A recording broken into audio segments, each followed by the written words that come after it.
Party 2020. I would like to give the floor to Mr. Spike Cohen. Please give him a round of applause.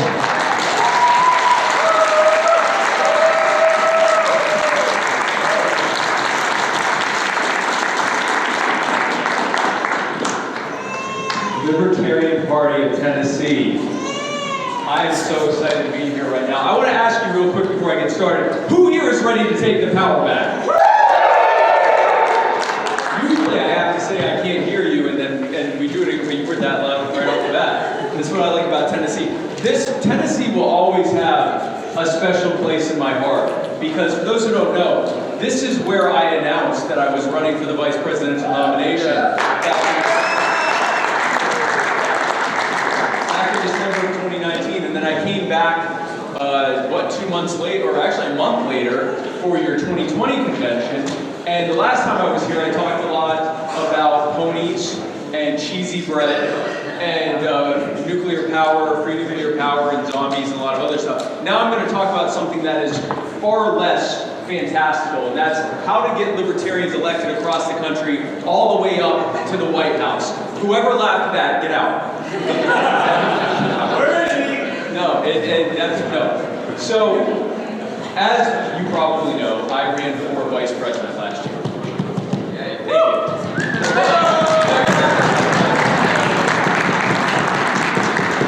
By the way, if at any moment you feel like you need to applaud me, or hoot and holler, or say you're the best spiker in, do not hesitate. You're the best. Don't feel like I'm stopping. No, so last year, I went across the country. I went to 35 states, over 75 campaign stops, interacted. That's interesting. What is that? It's a message. Point of order. Point of order. What is that? Can we call the question on whatever that is? Over 75 campaign stops, interacted with thousands of people, talking to thousands of people that came out across the country. And what I saw was people who are increasingly frustrated with the way things are going on in this country. I think often as libertarians, we think that we're speaking into a void and no one's listening and no one else is as frustrated as we are. But that's not the case at all. I talk to people that are often, in many cases, even more frustrated than we are. We didn't need this pandemic to know that our healthcare system is an absolute mess. We didn't need these lockdowns to know that government has no business telling us whether or not we're essential, whether or not we should.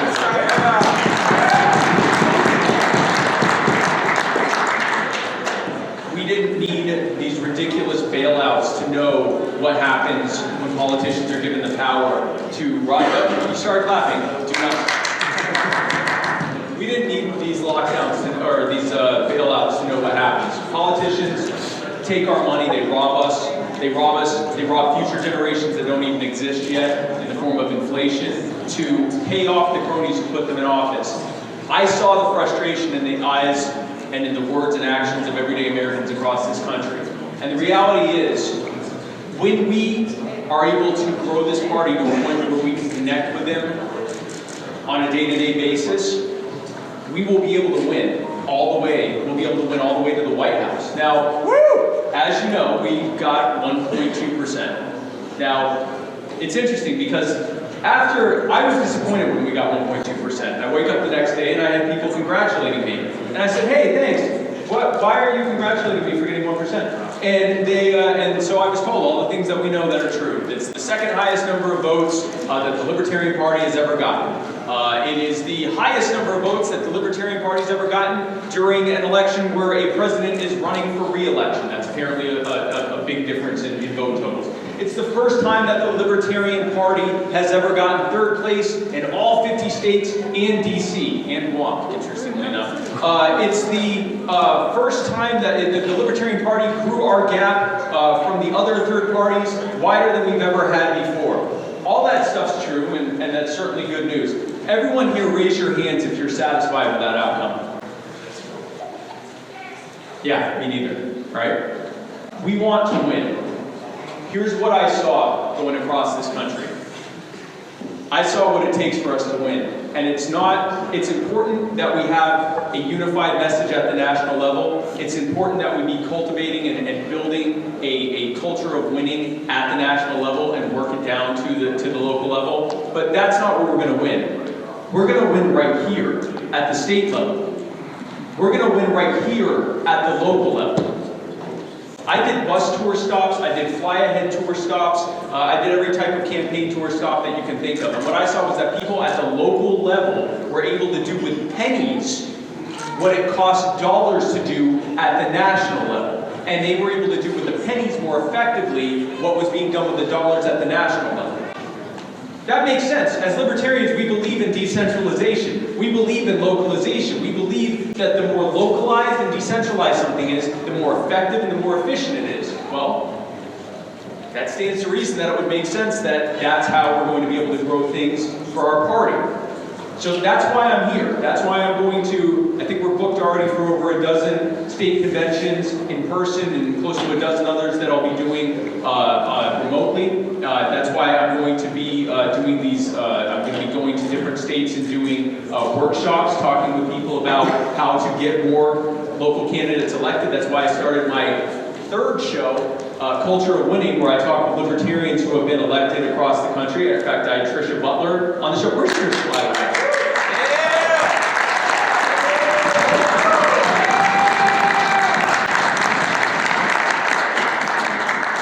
Butler is an example of what happens when libertarians win. You've been in office how long? How many days have you been in office? Yeah. January 5th. Yeah, she's been in office for not even 2 months yet. And she's already well on her way to completely removing all restrictions on short-term rentals. Something that, and I live in a community that has a lot of NIMBYism, that is no small feat. This is just the beginning for Tricia. It's just the beginning for the Libertarian Party of Tennessee. And for that matter, it's just the beginning for the Liberty Movement. When we get things done at the local level, many things happen. Number one, we actually get libertarians into office so that people in your communities can see how libertarianism works. Not in theory, not us telling them, oh yeah, well, when we get into office, then we'll be able to do this and do that. Actually show what happens when libertarians get in office. And then the other thing that happens is that we're building a stable of candidates who will be able to move on to the next thing. Who here thinks Tricia should be able to run for mayor or for governor in the future?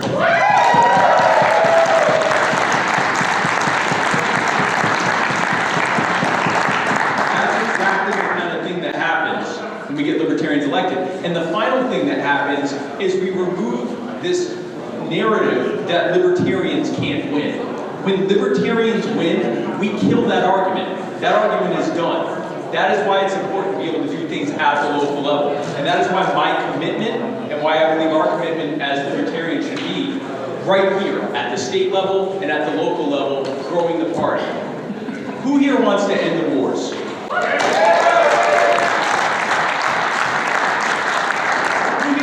End the lockdowns.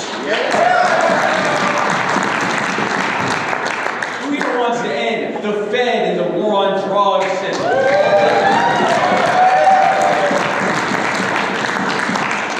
next question. Who here actually wants to do that? Now, not talk about doing it, not get together and say how great it would be if we could end the Federal Reserve or end the war on drugs or end taxation or end the IRS or end the war on guns or any of these things, but actually do it by getting libertarians elected across the country.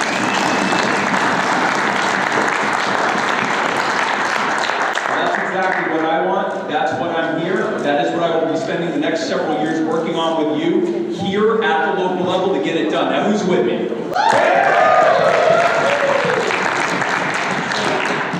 I don't give long speeches. That was the end of my speech. So here's how, they gave me a half hour, and anyone who ever came to any of my campaign events knows I talk for about 5 or 6 minutes, and then I open the floor to Q&A. So if anyone has any questions, please feel free to come up until they tell me I have to give the mic down. Hey man. Is this on? Hello. Oh yeah, it was on. I'm Zach. I am the Southeastern representative with the Libertarian Youth Caucus. I'm the vice president of our Liberty group on campus at Mississippi State University. Had the pleasure of meeting, I don't know if he's here anymore, Ryan Jenkins, who does great work with Libertarian.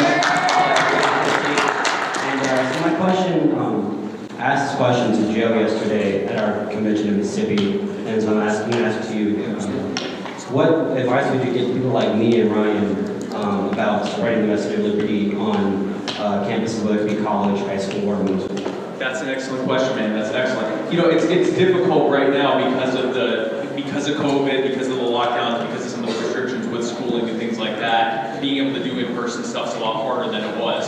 This time last year, I was doing tours even before, because the way I sought the nomination, instead of doing the typical way of running, I wanted to show what I would do if I actually got the nomination. So I did less of these, and I did more of tours in housing projects and in housing communities and on college campuses, and actually going to where normies are and talk to them about libertarianism.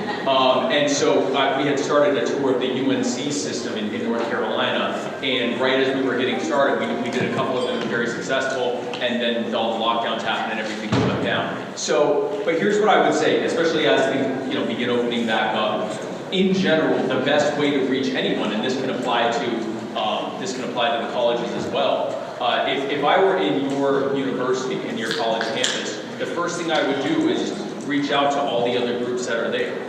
Groups that have, aligned ideas with you, even a few aligned ideas with you. I'd reach out to college Republicans and college Democrats. I'd reach out to, if there's, any kind of anti-lockdown thing, any kind of anti-lockdown group or anti-lockdown protest, any kind of police accountability or Black Lives Matter protest. Anyone that has anything that even remotely comes into the orbit of what we believe, reach out to them. Don't offer to have them come to your thing. Offer to go to their thing. Say, hey, I'd like to come to your event or come to your next meeting. And right now it might be a Zoom meeting even, but I want to come to your next thing and listen to what you have to say. Because we have some great ideas and we have some things that we think we would agree with you on, but we want to hear what you have to say. Build that rapport with them in their spaces. There's a guy named Scott Horton. Who here knows who Scott Horton is? Yeah. Scott Horton with antiwar.com. Something Scott says that really stuck with me. We're better than the left on the things the left cares about. We're better than Democrat politicians on the things that their voter base cares about. We are better than Republican politicians on the things that their voter base tends to care about. We're better than any other politician or any other belief system or any other ideology when it comes to politics on anything that anyone cares about. So we need not fear. There's no need for them to have to come into our space. We should go into their space with our better ideas because they have valid concerns. We should meet them where they are, and we should listen to what they have to say and share how our common sense libertarian reforms would fix the problems that they're facing and dealing with. So I would just apply that to the college campuses. Reach out to those other groups and grow yourself that way. Outside of that, it's get in front of people as much as possible.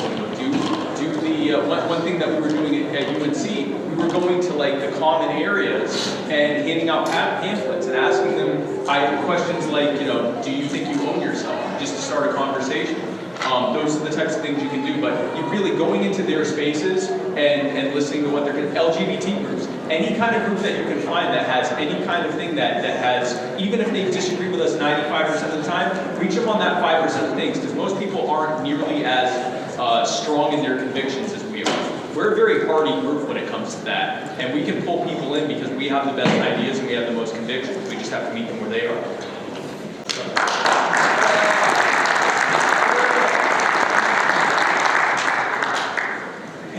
Hi, Spike. I'm Colin Leal with the Montgomery County LPTN. So as somebody who helped Trish with her campaign, I know at the final end of her campaign, we thought we had enough money, and there was still stuff we needed to get across that finish line. So there were a lot of calls made during the final weeks of that, trying to get us over the finish line to make sure we had the resources and the monetary needs to get there.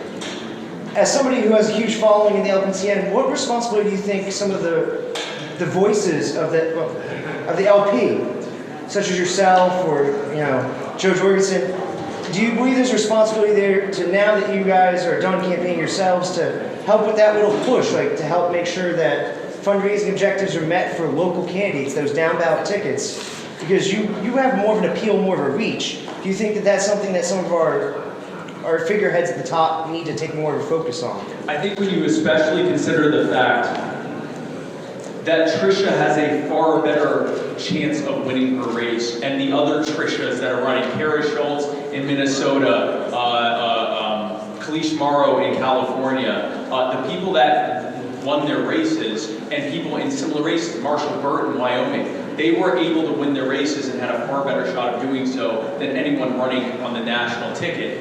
But like you said, we have far more prominence.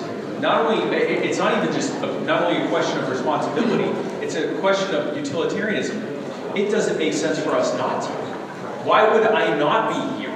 You know, I grew my level of cachet by getting 1%. Why wouldn't I use that to turn around and get Libertarians 50 plus 1% to actually get elected? So of course that's absolutely.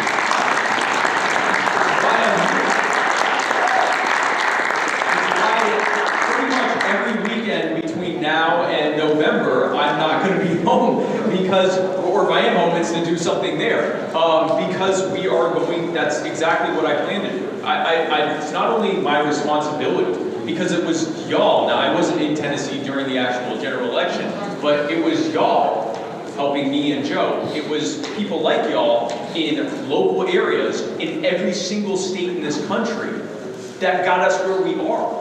Without y'all, I was a schmuck on a bus. There's nothing magical about it. I'm a little magical, but there's nothing, I'm not that magical. And there's nothing that powerful about me in and of myself. I need y'all. I need the grassroots to be able to do anything that I'm doing. So of course, yeah, everything I can do to come back and give it back and to get Libertarians elected across the country. That's what we're here for. We're not here, I'm not here to become a celebritarian. I don't even like that term, I hate it. Like, I've actually asked people not to call me that before. I don't know why I just said it. I'm not here to be famous. If I were here for my own, let's be very clear, if I were here for my own personal political aggrandizement, I wouldn't be doing it in the Libertarian Party. I would be going and being a Republican or a Democrat and using the cheat code to get in front of lots of people. I'm here because this is the only vehicle to set people free. We are not here.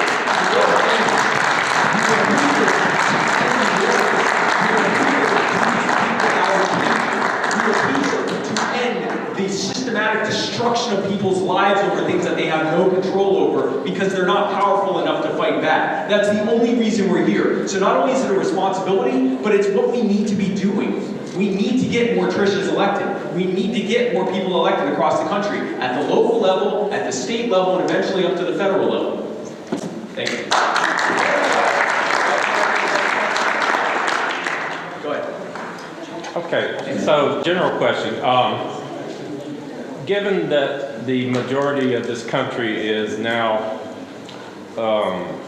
their response is typically shrill or hateful, either coming from a left-wing position, a right-wing position. Many of them have pulled out, just simply say, I can't do anything. Right. How do we empower those people, your average daily citizen, to walk into their city council, their county commissioner meeting, and say, no, I don't want this. And you know, is there any support we can give them? How do we reach them? Lead by example. We have to be doing it ourselves. When I talk about doing stuff at the grassroots level, yes, we need to get Libertarian candidates elected. We also have to be at the city council meetings and the county council meetings. We have to be there trying to push legislation, and then if it fails, getting behind candidates who are going to push that legislation. And yes, we want to do it primarily as Libertarian candidates, as this is a party vehicle to do that, but there's no reason, there's already elected officials. They're human beings, and they can listen and they can hear things. We have to be in front of these people, and we have to inspire and encourage other people to join us. Here's another thing we need to be doing. We need to be showing that we are part of our communities. I've talked to a lot of Libertarian candidates who said, hey, I'm such and such and I'm going to run for Congress. And I'd say, that's great. What have you done in your community? And they're like, yeah, I don't really like people. I think maybe you should help someone else run for Congress. And the point I'm making here is that if no one knows who you are in your community, the odds of you getting elected are very, very, very low. You have to be known, especially in the local level. No one cares what you know until they know that you care.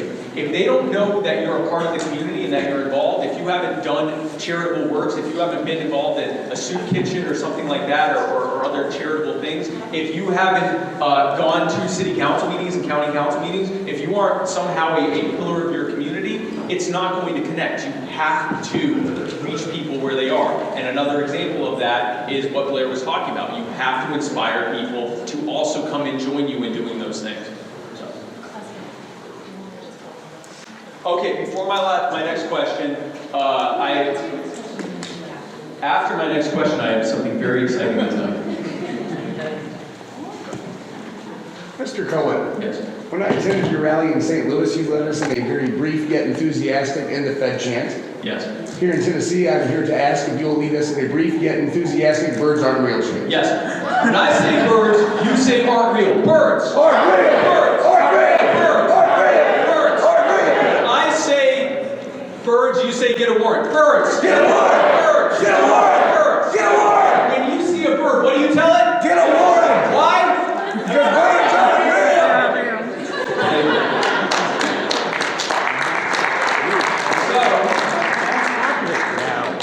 So I just want to say something real quick before the next question. I have a thing to help raise it. I know when you came here, you thought, man, if only there were a way that I could help the Libertarian Party of Tennessee and get Spike Cohen branded stuff at the same time. Well, that's fantastic news. Wait, there's more. Was that? But wait, there's more.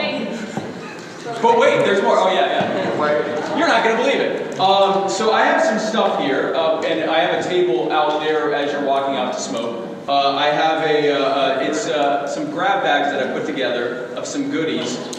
They are $20, and the proceeds go to help the Libertarian Party of Tennessee. One is this handy dandy Spike Cohen You Are the Power bracelet. One is another one is the You Are the Power button. Libertarians love buttons like love libertarians. Here is a Libertarian Party Waffle House caucus. The Waffle House caucus. The fastest waffle-related caucus in not just this party, but any party. I didn't even have to verify that. That's true. And then finally, you get a personalized signed picture of me that you can put anywhere. I know, right? And so all of that for the low price of $20. All the proceeds go to the Libertarian Party of Tennessee. We've got how many? We got 30. So the first 30 people to give me $20 in exchange for stuff with my name on it get to help this party. Powerful moment for all of you. Was there another question? Yeah. Hello, Spike. Hi, Ashley. So my question should be easy, and this is something that you touch on a lot. Yes. Haven't touched on yet here. Okay. So, what do you believe should be the libertarian message when talking to different types of communities, when talking to marginalized communities? How do you feel about outright libertarians? So, thank you for that question. I think that as libertarians, we recognize that the state, or at least a state that is out of control, is largely an instrument of harm. And we know from anecdotes and data that there are specific groups or individual members of groups who are getting a much more disproportionate level of harm than others are. That's why we call them marginalized. Whether we're talking about gender and sexual minorities, whether we're talking about people of color, ethnic and religious minorities, all these various members of these groups who are, as a result of intrinsic qualities that they have no control over, are being treated even worse than the rest of us are. Now, the beauty of messaging to these groups is that we have the solutions to everyone's problems, including theirs. We recognize that dismantling these systems of tyranny and oppression and putting the power back in the hands of the people where it always damn well belonged, not only fixes their problem, it fixes everyone's problem. And all it requires us to do is simply to empathize with them and validate their concerns and say, yes, we recognize that you are being harmed. We recognize that this is bad. Our party platform says that we find bigotry to be irrational and repugnant.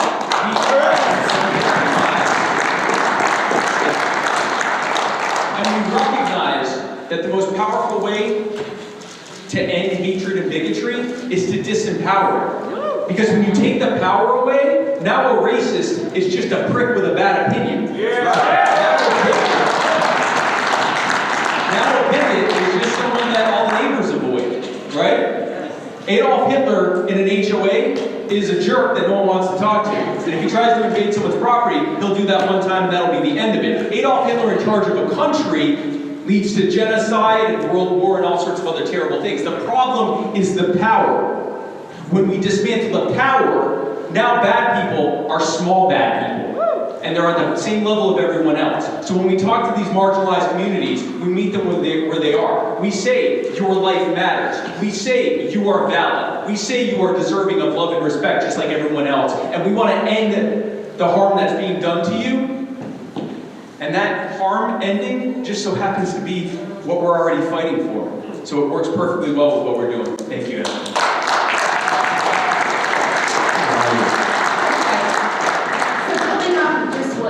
Saying, I'm curious to know how you would incorporate law enforcement officers on the local level and their families and help them realize that they are also welcome to be liberty-loving, constitutionalist law enforcement officers in their local communities, and that they are actually welcome in this party despite the fact that they're called bootlickers and the government. So, thank you, Samantha. Thank you for that question. So, I will say this.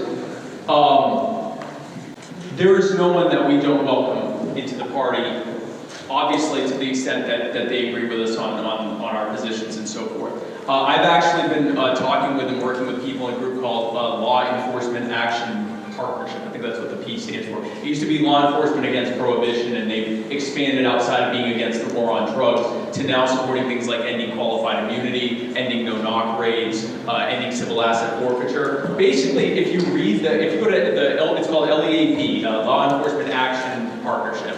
If you go to their website, it's an organization of active and retired law enforcement who their entire platform on police reform reads like something we would have written. How do I want to say this?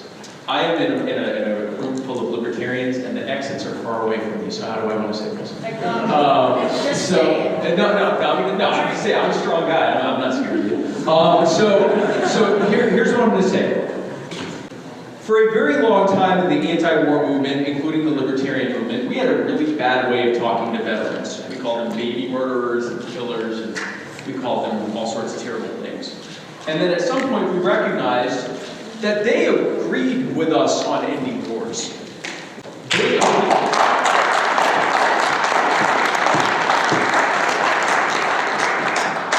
They also wanted to end the wars because they had just gotten back from them and they recognized that they were bullshit.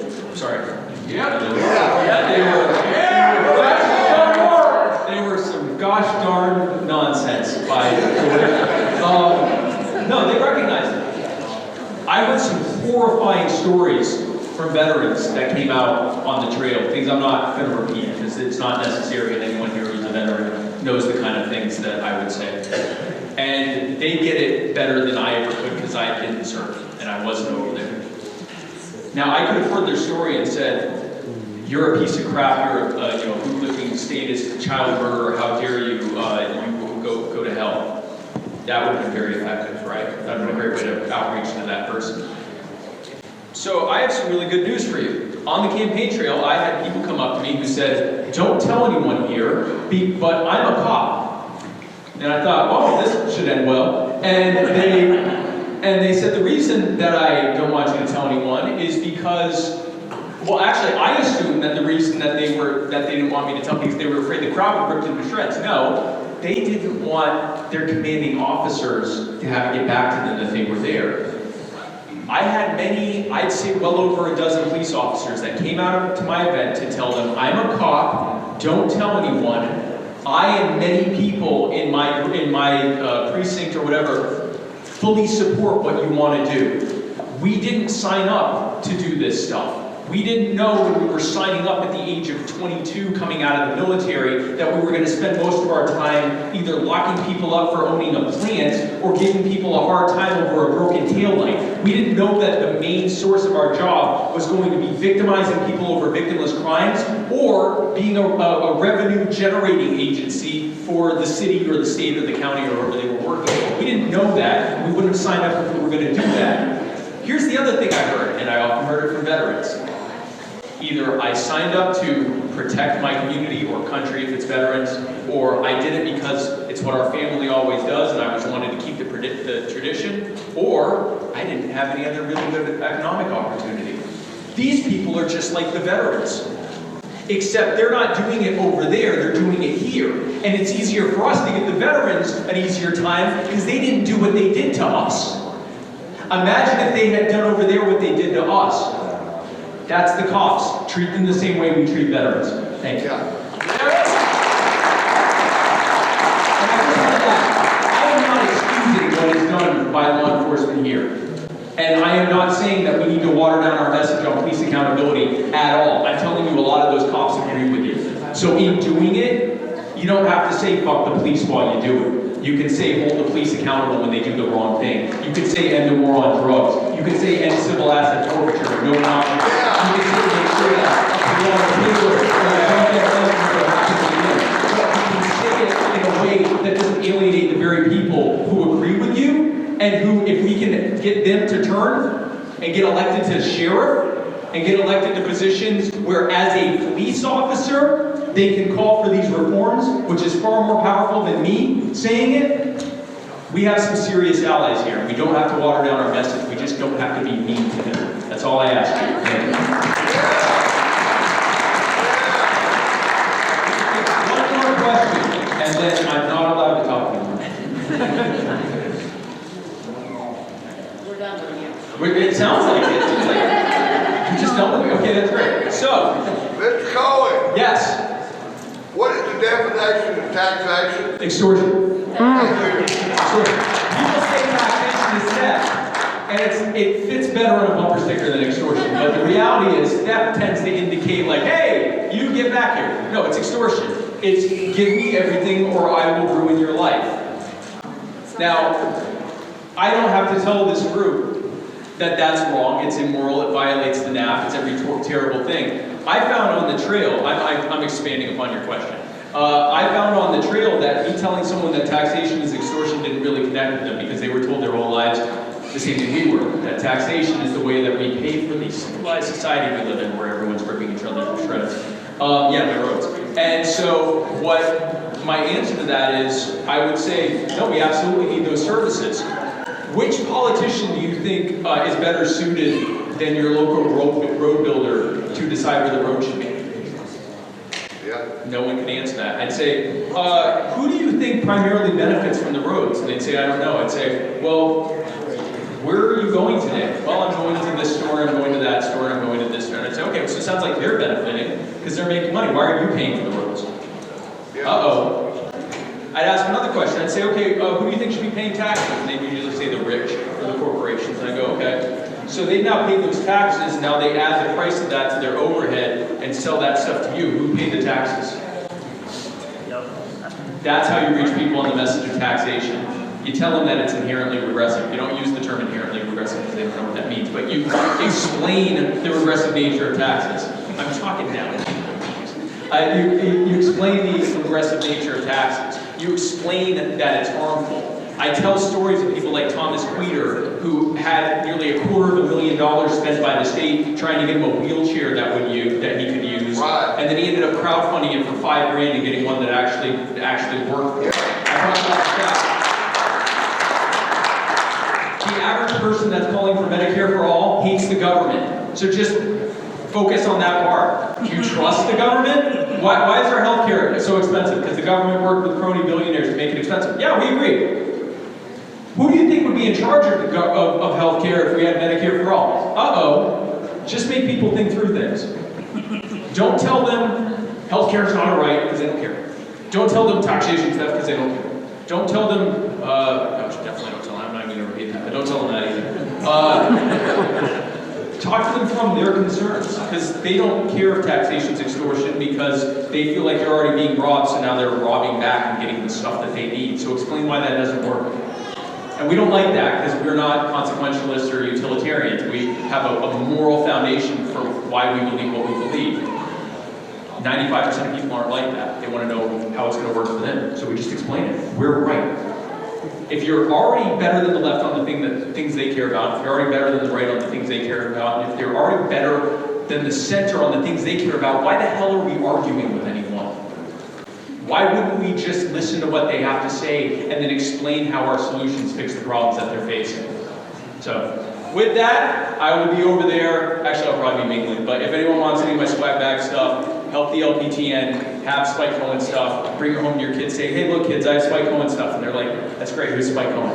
But I just want to end on this.